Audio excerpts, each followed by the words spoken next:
All right, let's find out what she has to say. And people, by the way, y'all get mad at me for pausing it. I mean, I can't let the whole video play or else I'm stealing it. I gotta pause it every now and then. So what I'll do, I'll pause it less, but I need to make it, I need to transform it. So I know some of you guys get mad at me for pausing it, but because I have to transform the video, So stop getting mad at Father Alex or else I'm closing the channel. All right, let's continue. If you guys want to work with me one-on-one, go to mindfulattraction.org. Let's start. What do they have that I don't? And it can be maddening. Basically, this bargaining person. Right here. When we develop feelings for someone and those feelings are not reciprocated, it can be tempting to ask, why not me? And then when that person goes on to develop feelings for someone else, we might wonder, why did they fall in love with that person instead? What do they have that I don't? And it can be maddening. Basically, Yeah. this bargaining stage of grief in which we try to rack our brains to figure out maybe if I had done this or if I know you guys hate me, but listen, man, I've been there. I remember that girl that was lesbian, but she was giving dudes a try. Jesus Christ, thinking about it now, I sound pathetic. And I got offended that she didn't like me, but then I realized, Alexis, eh, she wasn't into people. Like she was the type of person that couldn't commit. So I'm like, why did you blame yourself all of these years when in reality they just weren't avoiding? And for so many years, I just felt bad about myself. I was like, "Oh, I'm not worthy." When in reality, Alexis, you're going after people who are incapable of loving. Why are you blaming yourself for that? And you know how often we do that because when you're young, you're not aware that some people are just can only do lukewarm relationships. That when things get intimate, they gotta push you away, and it's not personal. Only as you age, you start to see those patterns in people. only I had been more like this, maybe then they would have fallen in love with me. But the truth is, there are a lot of layers to why people fall in love with each other, and some of them run much deeper than you might realize. In a lot of these cases, it has little to do with who you are as a person and much more to do with that other person's psychological complexes. So let's talk about it. What are the hidden reasons why people fall in love? And why should you try to not take it too personally if they didn't fall in love with you and maybe fell in love with someone else instead? Before I get into those, jot down in the comments why you fell in love with your partner if you have one. I falling in love because I like them because I don't know why. Well, I fell in love because they were nice to me. There you go. They were nice to me and I got to know them over time.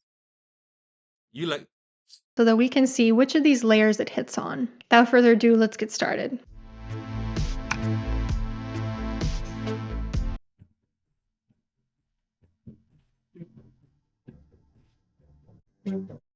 she got a book to sell. Let me see. Sorry about that. Um this channel is pausing, ladies and gentlemen. Let's put this right here. There you go. So these are the books that she has. So she got The Curse of the Vein, An Early Morning Romanian Town, The Personal Growth Journal, 75 Templates to Thrive, Season Daily. Yeah, go check her out. You see her links. She got books on Amazon. These are So the there books that are she got. different layers to why people fall in love. So I'll start with the more, let's say, superficial ones, and then we'll get deeper and deeper into the more psychologically interesting ones. The most superficial level is that people want to be with partners who hold socially desirable traits. So in most cultures, that means beauty. There's something called the halo effect, which is when somebody is more beautiful, they're also perceived as having other socially desirable traits as well, like intelligence. Intelligence is another one. There's also a halo effect for intelligence. Agreeableness tends to be something that people cite wanting in an ideal partner. So things like kindness, being a nice person, being fun to be around. Humor is another one. If you're interested in learning more about what traits tend to be valued in current society, I did make a video a couple years ago on what is the ideal partner according to research, so I'll pop that up here if you're interested. But that's really the most superficial layer. We want to be Yeah, with pop it someone who up. holds socially desirable traits. A little deeper. People want to be with partners who hold ego-syntonic traits and values. Ego-syntonic means that a trait is the way that you want to be, consistent with the ideal self. For example, it is ego-syntonic for me that I am a hardworking person because I want to be a hardworking person. But it is an ego-dystonic trait that I tend to be a little bit neurotic because I don't want to be that way. Oftentimes, people want to be with someone who is like them. So if somebody is very outgoing, they also want a partner who's very outgoing. We Hmm. tend to want people who are a similar attractiveness level to us. We tend to want Yeah. people who are a similar socioeconomic status. The problem is that sometimes people are delusional. Like sometimes people's delusion about who they are will keep them alone forever. They think they're more attractive than they are, more intelligent than they are, more successful than they are, and so they'll go for partners are, and I don't want to say this, but that are above their league. Like they don't, their taste art is not calibrated to who they are. You know, like I'll get a lot of guys in my coaching program where these dudes are 300-pound gorillas, man, bro, like obese in their parents' basement, and they want to date her. And it's like, bro, like easy there, big boy. Like you gotta lose weight, bro. They're like, you gotta die. Like why are you getting depressed? You can't get her. You can't. You could if you work on yourself, but right now you can't. Right? And so that delusion will make them say, "Oh, I don't want that girl." I'm like, dude, you guys are literally the same attract. That's your girl. She's like, no, I want that girl right there. I'm like, no, bro, that's not yours, right? And so that's a sign that's a way of self sabotaging where you fall in love with people that are above your league, almost like in a way to keep yourself single forever. I'll be honest with you. So it's like, and that delusion only happens because of low self esteem. Who you are is not good enough. So you rather create a false self in your mind at the sacrifice of your actual relationships. This is us. Sometimes it also means we want to be with someone who holds a trait that we want but don't yet have. For example, if you're very shy, you might be drawn to very outgoing people if you yourself wish you were more outgoing. So part of all of this is that we are drawn to people who are similar to us because it makes us feel validated as human beings. It gives us an ego boost that yes, what I am, what I want to be. It's like Aubrey Marcus and his cult, right? Right? Um, like the hipster with the hipster girl, or even a Better Call Saul where he was with his wife. They're both kind of like the same.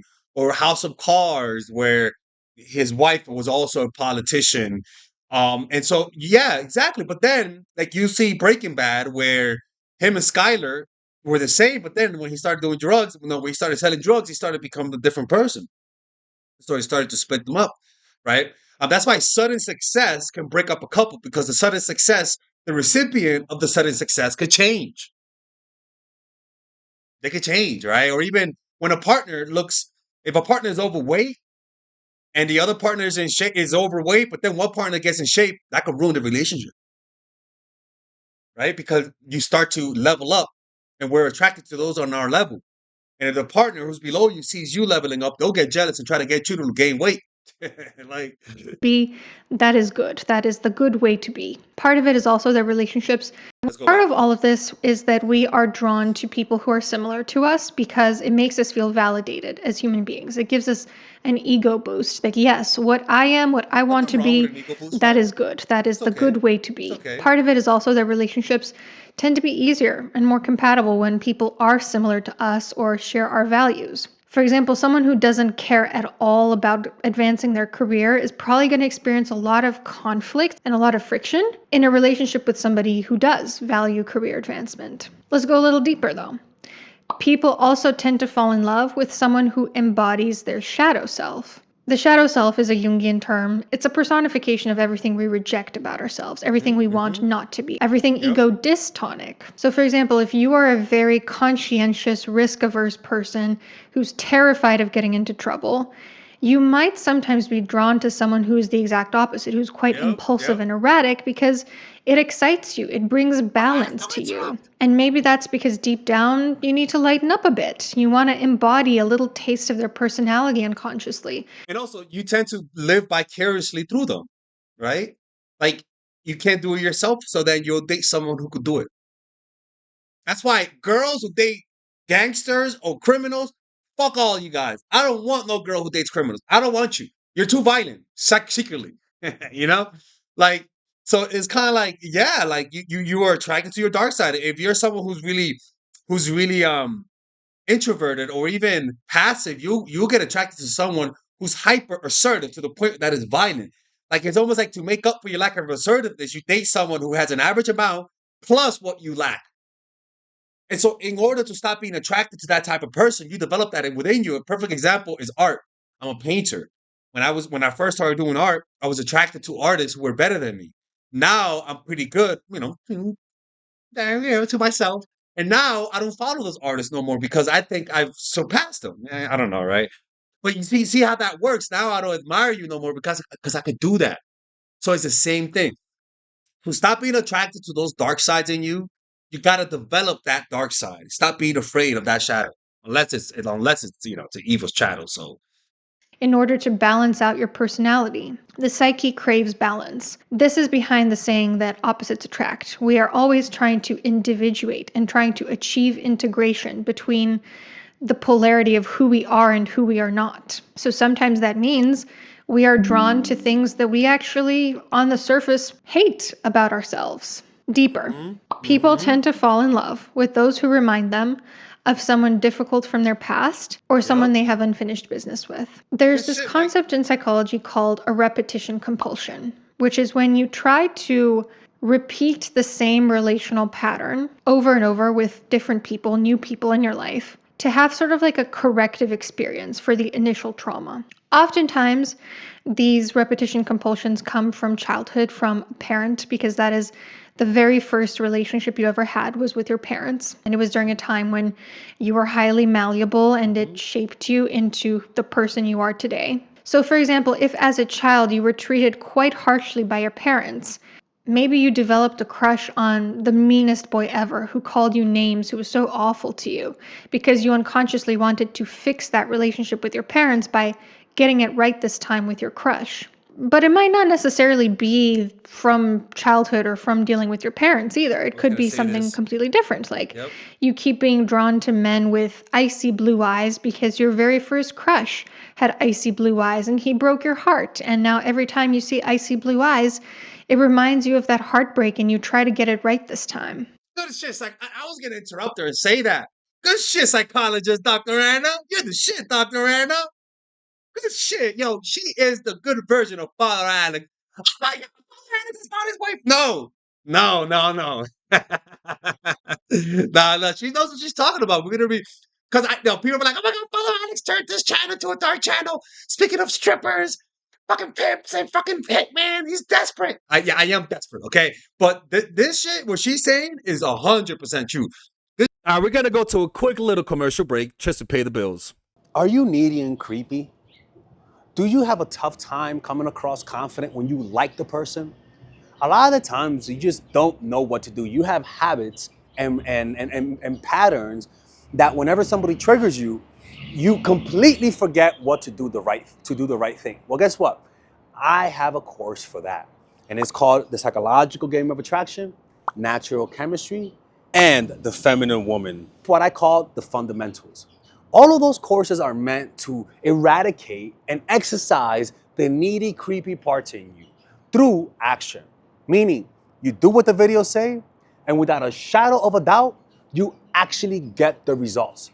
You'll notice that men call you back more. Men will want more relationships with you. They're gonna be the ones that are needy and creepy. They're gonna be the ones that want something. They're gonna be the ones that are the aggressors in trying to get a relationship out of you. But the problem is that a lot of people just watch one or two videos and completely forget that there's actually a system. Don't just watch one or two videos. Get the system either by purchasing all of them and get a discount or purchase them individually. Because a lot of the times just watching one video in isolation, you actually miss the big picture. You have to understand why it works. You have to understand what to do next. And a lot of times my videos just can't address that. A lot of people, you see by the testimonies right here, a lot of people have done what those videos say and they've gotten results. Like the other day, I was in Mexico and they were like, hey, Alexis. And I'm like, hey, oh my God, your videos are so great. And I'm like, and she was like, look at my kid. I'm like, what you talk about your kid? That's not my kid. She's like, no, no, no. Because of him, because of your videos, he's here. And I'm like, okay, all right, that's a. But I get that a lot. And ironically, that woman watches all of my videos, right? So Purchase those courses, man. And if you don't like it, you actually could get a 30-day money-back guarantee, right? Purchase them individually or get a discount and purchase them all by clicking on the description down below. You have the option of purchasing the one with the bonuses that obviously it's more material, where it's like I give you guys meditations. There's also other courses on how to make friends, how to master anything, or you could purchase it without the bundle, which is much more affordable. All right. And with that, you guys are able to support my channel, which will allow me to make more videos. Okay. Anyways, see you guys inside and thank you. Shit, man. And also one of these deep By the way, layers is that people tend to fall in love with partners who feed their unconscious self-esteem needs. For example, if you are someone who unconsciously believes that they hold no worth, you might be drawn to partners who mistreat you, who confirm that belief. If you are someone who unconsciously believes that you have a lot to offer the world, you might be drawn to partners who treat you well. If you're someone who's very grandiose, who has this need to be idealized, you might be drawn to partners who treat you like a god. If you're someone who was neglected a lot as a child, you might be drawn to partners who lose their minds if you're not around, who have like this desperate need for you to be present. So you can see how sometimes, you see, if you're attracted to toxic partners, it's not the fault of the partners. It's just that you haven't healed. You stop being attracted to those traits in them when you develop it yourself. If you're attracted to men who or girls, like for me, for example, like I was always attracted to the girl who I mean, my subscribers are like, yeah, I bet what you gonna say? Y'all always trying to psychoanalyze me. It's getting old, people. I've always been attracted to women who are like have a masculine edge to them, right? Well, guess what? I wasn't raised with a dad, right? And so you sort of, when you don't develop that masculine in you, you become attracted to that in them, right? And then all of a sudden, you develop that in you, and you don't develop that through fucking lifting weights. You develop that through actually, like, I don't know, like just I've been working on myself, right? I've been working, and have noticed as I've become happier, seriously, like I'm really happy. My attraction to certain women have completely changed. Like now I see that some of the shit that I was into was fucking toxic. No fucking shit, we've been telling you the whole time. Shut the fuck up. I'm sorry, I look crazy. If Anna's watching this, she's gonna say, oh, he crazy. Can be kind of clingy. So do you see how there are the more surface level reasons that people fall in love, and then there are deeper and deeper and deeper ones that most people are not even aware they have when they fall in love with someone. I'm about to go into some examples to really illustrate why people fall in love with each other. I'm about to go into some examples to really illustrate why people fall in love with each other that I think will make this really, really clear for you guys. But before I do, a word from today's sponsor, Water Drop. One thing that my husband does to express his love for me is to refill my water. You heard that, follower Alex? Okay.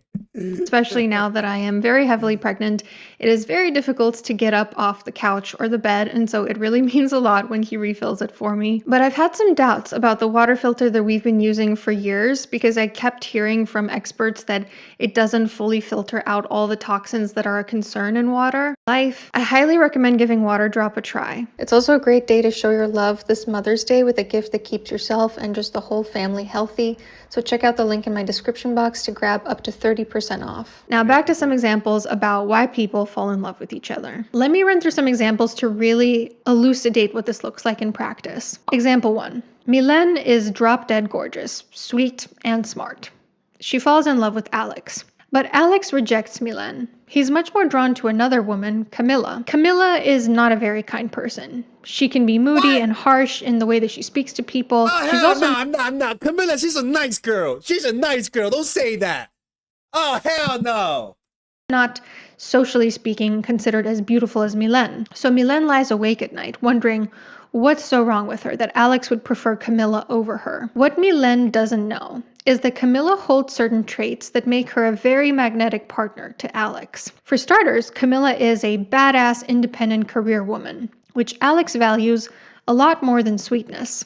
He admires go-getters since he's one himself. He doesn't care about people being sweet. Wait, what the fuck? Hey, Anna, yo, Anna, that much. Also, Camilla sometimes acts in ways that are similar to Alex's mom. Alex's mom was a very difficult narcissistic woman.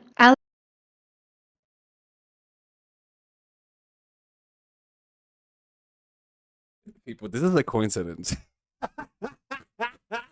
Oh, what the fuck? Listen, I love my mom, man. I don't like to talk shit about my mom, man. You know what I'm saying?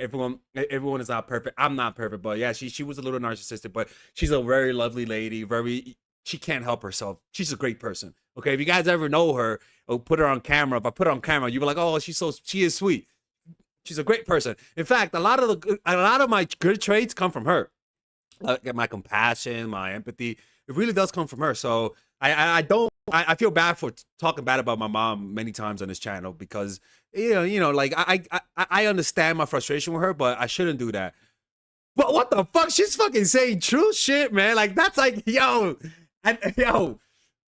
Alex never felt like he could get her approval, and although Camilla doesn't have a narcissistic woman, Alex never felt like he could get her approval, and although Camilla doesn't have a full-blown personality disorder herself, when she acts difficult to please, it triggers Alex's compulsive need to prove himself to her. He becomes addicted to her approval. Plus, Camilla even looks a little bit like his mom, which all in all makes Camilla Bro, like it is fucking true. I always say that a lot of, like, for example, a lot of my exes look like my mom. And it's not that I like my mom, people. It's just like my mom, she's like a stereotypically good-looking woman. You know what I'm saying? Like if you trying to find who she looks like.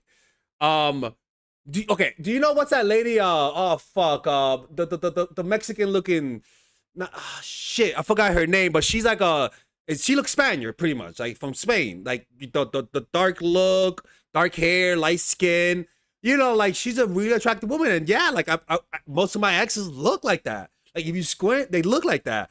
So it's kind of crazy that she's saying that. A much more appealing love interest to Alex than Mylène was. It's not that Mylène did anything wrong or that she's not good enough. It's simply that she doesn't have the particular constellation of traits that makes her magnetic to Alex. Example 2. Oh, Alex, stop clapping like you're the Joker. My fault. Carlos falls head over heels for Laura as soon as he meets her. Laura is from Latin America just as he check their papers. We might need to call ICE on Laura. is. They share certain unspoken values and life experiences. In addition, Carlos is smitten with how gentle and sweet Laura is. He himself is quite gentle and sweet as a person, so he really admires how kindly she speaks to service staff when they're out together. Years into their relationship, however, it becomes apparent that there were also other more unconscious forces at play in Carlos's attraction to her. You see, Carlos is a person who struggles to stand up for himself, whereas Laura has always been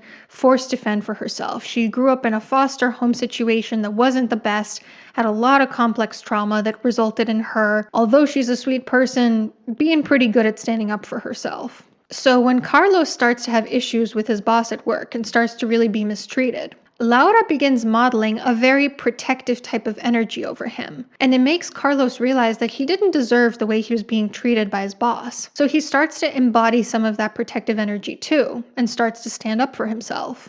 She's kind of bringing balance to his personality. When they first fell in love, Carlos had no idea that this was under the surface, that Laura represented an aspect of his shadow self while at the same time embodying certain values that he holds dear. But unconsciously, his soul recognized that she was what he needed for the process of individuation, and he was drawn to her like a magnet. And lastly, example 3. Mark falls in love with Judy. The two of them have a lot in common. They're both from the same culture in the South, they share the same values, so on and so forth. Mark worries that he's overplayed his hand to Judy, that he's maybe scared her off by telling her how into her he is. The very next week, Judy starts dating Ahmed, who's even more clingy and possessive than Mark. What Mark doesn't know is that when she was a little girl, Judy's mom told her to never date Middle Eastern men. Judy's mom was racist and Islamophobic. And ever since that moment, Middle Eastern men... Time out. Look, I'll be honest with you. Father Alex is not so... I don't care. It's going to sound Islamophobic, racist, I don't care. But usually, the most toxic calls, meaning where women ask me for advice, were because they were dating Middle Eastern guys in Saudi Arabia. I will be very specific. Middle Eastern guys from Saudi Arabia have, out of all the calls from women asking me for help, were the worst ones for the simple fact that the woman cannot divorce the guy just like that. There were times when I got calls where she said that her husband was cheating on her with multiple men and she was stuck in her room because she couldn't get out. There was one time a story where this girl was punished by her family because the man was cheating. She was calling me in secret.